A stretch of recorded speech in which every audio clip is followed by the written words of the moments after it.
여러분 예전에는 모든 학생들에게 획일화된 기준을 제시하는 것이 익숙했었습니다. 그래서 똑같은 교복, 똑같은 두발 규정들을 이제 제시했던 것이죠.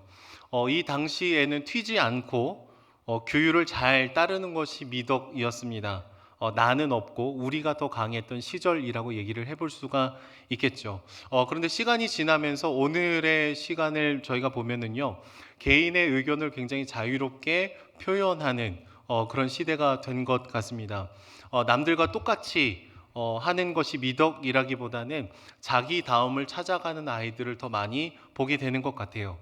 그래서 예전에 초등학생들과 대화를 하면은 어른이 얘기를 해주면은 그게 다 맞는 줄 알고 순종하는 모습들이 더 많았겠지만, 요즘에 우리 초딩들과 얘기를 해보면은 자기의 생각을 적극적으로 잘 얘기를 합니다. 아, 삼촌 생각은 그렇군요. 제 생각은 그렇지 않습니다. 그러면은 제가 좀 이렇게 당황할 때가 있어요. 아마 창의적이고 유연하다라는 측면에서는 장점이겠고요. 그리고 기준 자체가 사라진다거나 공동체에서 생활한다라는 측면에서는 단점일 수도 있겠습니다. 실제로 요즘에 회사에 이렇게 신입으로 입사를 하게 되면은 신입 교육을 하면서 여러 가지 어려움을 겪는다라고 얘기를 해요. 그러니까 몇 년 먼저 입사한 선배들의 입장에서는 와, 내가 이런 것까지 알려줘야 되나 싶은 것들을 알려줘야 된대요. 그래서 한 예로 이런 예가 있습니다. 상급자가 뒤에 오는 후배를 위해서 이 닫히는 문을 잡아주잖아요. 그러면은 보통은 뭐 감사합니다 하고 그 문을 이제 잡고 이렇게 열고 들어오는데, 요즘 친구들은 상급자가 이렇게 문을 이렇게 열어주면은 그 사이로 쏙 하고 들어오고 지나간대요. 감사하다는 얘기 없이. 그리고 분명히 그 뒤에 누군가가 계속해서 오고 있음에도 불구하고 그냥 나는 내 갈 길을 간다라는 거예요. 그래서 신입 교육을 하는 직원이 이런 걸 가리킨대요. 문을 열 때 누군가가 문을 열어주면, 두 번째 뒤에 누군가가 또 오고 있고, 자 그러면 어떻게 해야 될까요? 쇽 하고 지나간다. 아니면 뒤에 오는 사람을 위해서 내가 문을 다시 받아준다. 아니면 뭐 감사를 표하면서 같이 지나간다. 뭐 이렇게 이런 것들을 교육을 해야 된다라는 것이죠. 또 많은 그 신입 사원들이 회의가 길어지면 갑자기 자리를 박차고 나간다라고 합니다. 이해가 되시나요? 이해가 되시면은 MZ 세대인 거고, 약간 이상하다 그러면은 MZ가 아닌 걸로 결론 내리겠습니다. 회의 중에 왜 나가냐라는 질문을 하면은 똑같은 얘기가 반복이 돼서, 그리고 내가 할 말이 별로 없어서, 시간 죽이는 것 같아서 저는 그냥 제 업무를 보러 왔습니다라는 것이죠. 여러분 이상하시죠? 저만 이상한가요? 어, 근데 개인적으로 만나면 사람이 나쁜 건 아니래요. 굉장히 착하고 선하고. 그런데 단지 이 친구들이 자라났던 이 시간 속에 개인의 의견, 개인의 자유 이런 것들이 너무나 과도하게 강조를 하다 보니까 이런 행동들이 나오게 된다라는 것이죠. 그래서 선배들 입장에서는 어디부터 어디까지 내가 교육을 하고 알려주고 안내를 해야 될지를 잘 모르겠다라는 이제 고통을 호소하는 것들을 들었습니다. 실제로 요새 결혼하는 부부들도 보면은요, 굉장히 독특한 경제관을 가지고 있어요. 부모가 되어서 한 몸이 되기로 하고, 또 결혼식을 하고 출발을 하지 않습니까? 그런데 통장은 따로 씁니다. 공동생활비를 모으는 계좌를 하나 만들고요. 어, 같이 들어가는 돈만 거기에 넣어요. 그리고 남편이 얼마 버는지를 사적인 영역이기 때문에 묻지 않고, 아내가 얼마를 버는지를 공개를 하지 않습니다. 왜냐하면 이 돈은 내 돈이다라는 거예요. 아무리 부부라고 해도 내가 힘들고 애를 써서 번 돈을 내가 이렇게 흔들 수는 없다라는 것이죠. 결혼을 했음에도 불구하고 자아와 타자로 날카롭게 구분되는 것이 요즘 젊은이들의 사고 방식이고 사고 체계입니다. 저도 젊은 부부를 신방을 할 때 이러한 현상을 한 3번 정도 봤던 것 같아요. 그리고 자녀들이 결혼한다고 해서 혹시 이렇게 행동하려고 한다면 그렇지 않게 좀 안내해 주세요라고 했더니 목사님 이미 늦었습니다라고 하시면서 이렇게 공동통장을 만드는 경향들이 굉장히 짙습니다. 실제로 결혼을 해도 많은 청년들이 내 삶의 질이 내 삶의 질이 떨어지는 것을 원하지 않아서 아이를 갖지 않겠습니다라는 결정을 내리는 친구들도 굉장히 많습니다. 이게 오늘을 살아가는 젊은 친구들의 현실이겠습니다. 시대적으로 나라는 존재를 중심으로 관계가 형성이 되고 삶의 방식이 결정이 되더라라는 거예요. 그러면서 우리는 점점 자기중심적인 생각과 사고에 굉장히 익숙해져 버린 이 시간을 통과를 하고 있다라는 것이죠. 그런데 여러분, 성경은요, 자기중심성이야말로 이 죄의 본질에 해당한다라는 것을 말하고 있습니다. 창세기 1장부터 11장까지의 말씀을 보시면은 창조주이신 하나님과 사람 사이의 관계가 틀어졌을 때 어떤 힘듦과 어떤 아픔, 어떤 비참한 일들, 죄의 양상들이 일어나는지를 그려내고 있습니다. 아담은 선악과를 먹은 것이 하와의 탓이라고 돌리고요. 가인은 자기 제사가 거절된 것에 분노해서 아벨을 죽입니다. 그리고 라멕은 사람을 죽인 것을 지금 자신의 두 부인들에게 자랑을 하는 장면이 오늘 우리가 읽은 본문입니다.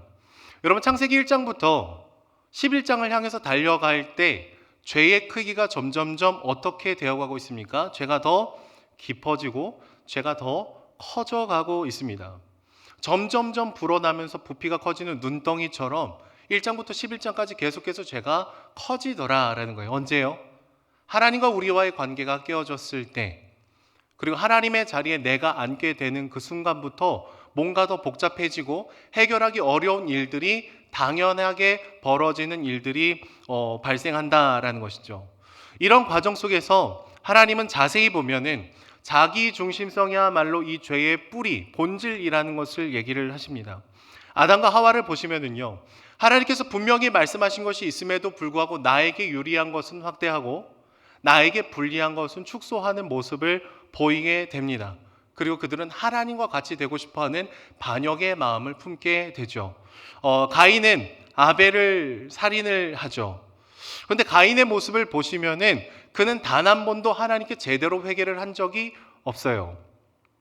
하나님이 아벨이 어디 있느냐라는 질문을 했을 때 가인은 어떻게 대답을 합니까? 내가 알지 못하나이다. 내가 내 아우를 지키는 자니까. 반문을 하죠.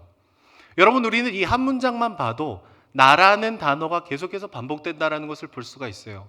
실제로 이 주어를 강조하는 히브리어 표현들이 사용이 되고 있는데 좀 더 원어의 의미를 살려보면 이렇게 해석할 수 있어요. 아우를 지켜야 하는 존재가 바로 나입니까? 라는 것이죠. 가인은요, 하나님으로부터 형벌을 받았을 때조차도 자기 중심적인 모습을 보입니다.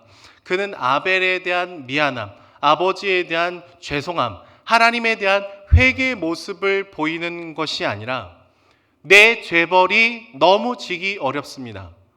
나라는 단어를 반복을 해요. 그는 자신이 받게 된 형벌로 인해서 울부짖지만 슬픔에 빠져 있는 것처럼 보이지만 여전히 철저히 자기애에서 출발한 잘못된 감정을 표출을 하고 있습니다. 자기가 행동한 죄의 크기에 대한 회개, 돌이킴, 죄송함 때문에 우는 게 아니라 과도한 형벌을 받게 된 나, 두려움에 처하게 된 나, 결국 사람을 죽여놓고서도 자기 때문에 울고 있다는 것이죠. 결국 가인은요, 사람이 어떤 지점까지 자기중심적일 수 있는지를 보여주는 하나의 예시처럼 느껴집니다. 그런데 여러분, 가인만 이렇습니까? 우리도 그럴 때가 많아요. 우리가 다락 모임을 하다 보면은 누군가가 정말 힘들고 어려운 얘기들을 나눌 때가 있습니다. 내가 이만큼 너무 힘들었어요. 막 얘기를 하면은 보통 우리는 어떻게 반응을 해야 되죠? 힘들었구나.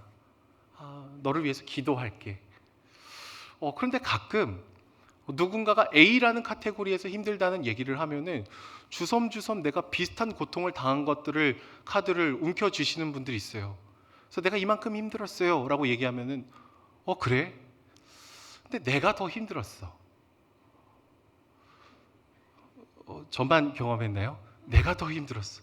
그리고 갑자기 옆에 계신 분이 갑자기 이렇게 주머니 이렇게 쓰담쓰담 하시더니 내가 더, 막 암이 걸렸다라고 하는데 막 갑상선암은 암도 아니야. 난 더 큰 암 걸렸어. 여러분, 우리는 나눔을 하고 셀 모임을 하고 하나님의 말씀으로 우리 삶을 돌아보는 그 시간조차도 하나님의 주인 되심이 인정되지 않고 내가 그 나눔의 주인이 되는 그 순간 우리는 가인처럼 슬픔을 팔아서라도 그 대화의 중심이 되고 싶어 합니다. 나의 아픔을 팔아서라도 내가 중심이 되고 싶어 해요. 그래서 마틴 루터는 죄에 대한 정의를 이렇게 얘기를 해요. 라틴어인데요. 호모 인크루바투스 인세라고 합니다. 제 라틴어 거의 못하는데 멋있어서 읽어보고 싶었습니다. 호모 인크루바투스 인세. 뭔지 모르시죠? 저도 잘 몰랐는데 자기 자신에게 구부러져 있는 사람. 무엇을 하든지 간에 자기 자신에게 휘어져 있는 사람. 이게 죄인의 정의다. 죄의 뿌리다라고 얘기를 합니다. 하나님이 앉으셔야 되는 그 자리를 찬탈하는 사람, 항상 자기 자신을 그 중심에 두지 않으면 안 되는 존재의 가벼움이 있는 사람, 그래서 누군가의 슬픔도 공감할 수 없고 내가 겪은 더 큰 슬픔을 카드로 제시하지 않으면 안 되는 그 존재의 가벼움이 있는 그 사람은 죄의 본질에 가까운 존재다라는 거예요. 작은 가인일 수 있는 것이죠. 라멕일 수 있는 겁니다.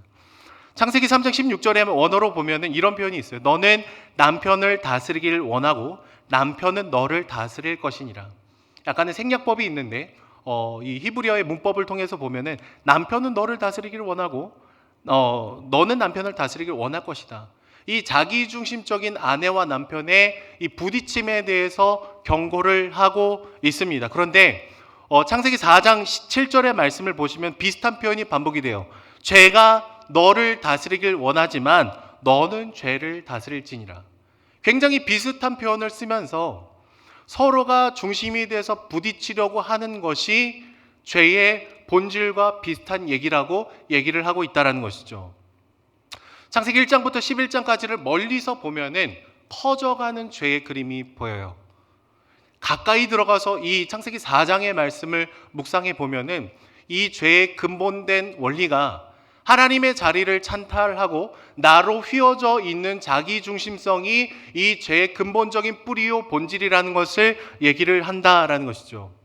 여러분, 중요한 것은 이런 자기중심성은 나쁜 일을 할 때에만 드러나지 않는다라는 것입니다. 아까 말씀드린 것처럼 셀 모임을 하면서도 나눔을 하면서도 우리는 충분히 내가 왕이 될 수 있어요. 만약 설교를 하는 이 순간에도 제가 말씀을 탁월하게 잘 전해서 꽤나 괜찮은 설교자가 되고 싶어하는 그 마음으로 충만하다면 저는 겉으로는 설교라는 가장 거룩한 행위를 하겠지만 속으로는 하나님을 가장 크게 반역을 할 수 있는 존재죠. 누군가를 도우면서도 누군가를 돕는 나라는 함정에 빠지면 겉은 선행을 행하고 누군가를 사랑하는 사람일 수 있겠지만 그런 나에 집중하기 시작한다면 그 선행의 본질은 뒤틀리기 시작을 한다라는 것입니다. 제가 이렇게 신방을 하다 보면은 교회를 굉장히 오래 다닌 분들을 만나게 돼요. 그런데 질문을 제가 합니다. 집사님은 본인 스스로가 죄인이라고 생각하십니까? 그러면 대부분 네, 그렇죠. 그럼 왜 죄인인 것 같으세요? 그러면 이 목사가 나한테 시비를 거나 이렇게 굉장히 당황하세요. 그래서 막 멋쩍게 웃으시면서 성경에서 죄라고 하니까 죄인이죠. 그러니까 집사님, 그 성경에서 죄인이라고 하는데 집사님 스스로가 내가 정말 예수님이 죽기까지 심각한 죄인이라고 스스로 깊이 동의를 하십니까? 라는 질문을 던지면 잘 대답을 못 하세요. 어렸을 때부터 모범적인 삶만 사셨어요. 학교, 집, 교회. 커서는 회사, 집, 교회. 늘 뭐 교통봉사도 하고 막 열심히 섬기고 순장도 늘 하고 막 누가 봐도 모범적인 분입니다. 열심히 책임을 다하는 직장인이고 가족들에게 굉장한 자상한 아빠이자 남편이에요. 술도 마시지 않고 담배도 피지 않고 외도를 한 적도 없어요. 겉으로 보면 아무런 문제가 없는 것 같은 분들이 있죠. 이런 분들에게 정말 내가 스스로 심각한 죄인인 것 같습니까? 라는 질문을 던지면 아니라고는 못하지만 성경에 쓰여 있어서 죄인이라고 내가 동의하지만 사실 내가 그렇게 심각한 죄인인지는 잘 모르겠습니다. 나는 B 플러스 등급 정도 되는 꽤 괜찮은 죄인 같아요. 라고 얘기를 하진 않으세요. 표정에서 그런 게 느껴지는 거죠. 겉으로 드러나는 죄를 거의 짓지 않기 때문에 그렇죠. 여러분, 그런데 죄의 본질이라고 말씀드렸던 자기의 중심성이라는 렌즈를 통해서 우리의 내면을 깊이 들여다보기 시작하면은 나라는 존재가 얼마나 완악한지, 나라는 존재가 얼마나 나의 왕국을 건립하려고 하는지, 나라는 존재가 나의 통제력을 강화하려고 하는지, 우리는 그것을 보게 됩니다. 하나님을 수도 없이 마음의 보좌에서 끌어내리는 반역하는 자가 바로 나구나라는 것을 보게 되는 것이죠. 여러분, 우리가 예배를 드릴 때는 어떻습니까? 예배는 우리가 하나님을 높이고 하나님께 나를 드리는 시간 아닙니까? 헌금도 드리고 우리의 시간도 드리고 우리의 마음도 드리고 우리의 모든 것을 주님 앞에 올려드리는 것이 예배입니다. 그런데 우리는 종종 하나님 앞에 예배를 드리러 왔지만 나를 만족시켜 주기를 원할 때가 있어요. 예를 들어서 젊은 세대들이 좋아하는 찬양을 막 계속하면은 그 다음 주에 연락이 올 가능성이 커요. 목사님, 네, 찬송가 좀 불렀으면 좋겠습니다. 아, 네. 그래서 그 다음 주에 찬송가를 만약에 제가 찬송가만 계속해서 부르면은 목사님, 네, 복음성가 좀 했으면 좋겠어요. 아하, 그렇군요. 그럼 어떻게 해야 될까요? 찬송가도 하고 복음성가도 조금 하면 되겠죠. 물론 목회자가 이 전 세대를 아우르는 딱 중간쯤을 통해서 늘 예배를 인도를 해야 되는데 저는 가끔은 낯선 찬양만 불러봐도 괜찮겠다 싶습니다. 왜냐하면 내가 모르는 찬양, 내가 익숙하지 않은 박자, 나에게 굉장히 낯선 예배를 드릴 때야 비로소 우리는 내가 어느샌가 나도 모르게 예배의 중심의 자리에 앉아 있는지를 보게 되기 때문에 그래요. 내가 다 아는 찬양을 부르고 내가 좋아하는 전통적인 예배를 드리고 내가 좋아하는 그런 분위기들이 준비되어 있으면 나는 만족을 하죠. 그런데 내가 만족을 못하면 왠지 하나님도 만족을 못할 것 같은 착각에 우리가 빠질 때가 분명히 있다는 거예요. 그래서 한 번쯤은 나에게 낯선 예배로 들어가야 돼요. 나를 위한 예배가 아니라 나를 드리는 예배로 나아가야 된다는 것이죠. 그런 의미에서 우리는 종종 예배 중심에 섭니다. 하나님의 보좌를 찬탈하는 것이죠. 제가 CTCK 개척 세미나에 가서 이제 전국에서 개척을 하는 많은 교회 목사님들을 이제 만나게 됐는데 그분들 중에 한 분이 이런 얘기를 했어요. 한 교회에서 분립 개척을 했는데 한 80명 정도의 성도님들이 따라 나가셨대요. 막상 개척을 시작해서 으쌰으쌰 하면서 짠 하고 나갔는데 한 성도님들이 찾아오는 거예요. 한 성도님이. 그래서 목사님, 우리 교회는 다음 세대를 세우는 교회가 됐으면 좋겠습니다. 아유, 권사님 좋죠. 다음 세대를 세우면 좋죠. 좋은 일이죠. 그러니까 본당보다 교육관을 좀 더 크게 지어주십시오. 아하, 그렇군요. 갑자기 또 한 분이 찾아오시던 목사님, 집사님, 우리는 선교 중심적 교회가 됐으면 좋겠습니다. 아, 너무 좋죠.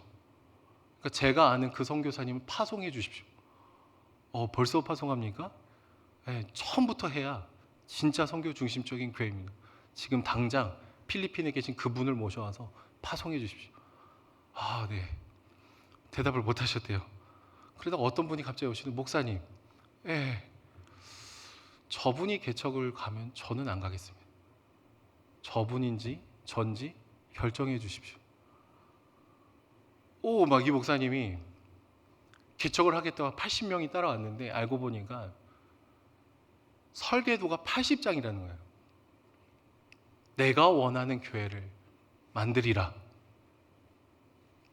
내가 추구하는 좋은 가치를 실현하리라. 그래서 이 목사님 개척 초기부터 이 80개의 설계도를 막 얘기를 들으면서 하나님 앞에 엎드리면서 하나님, 저는 아무것도 먼저 하겠다고 얘기하지 않겠습니다.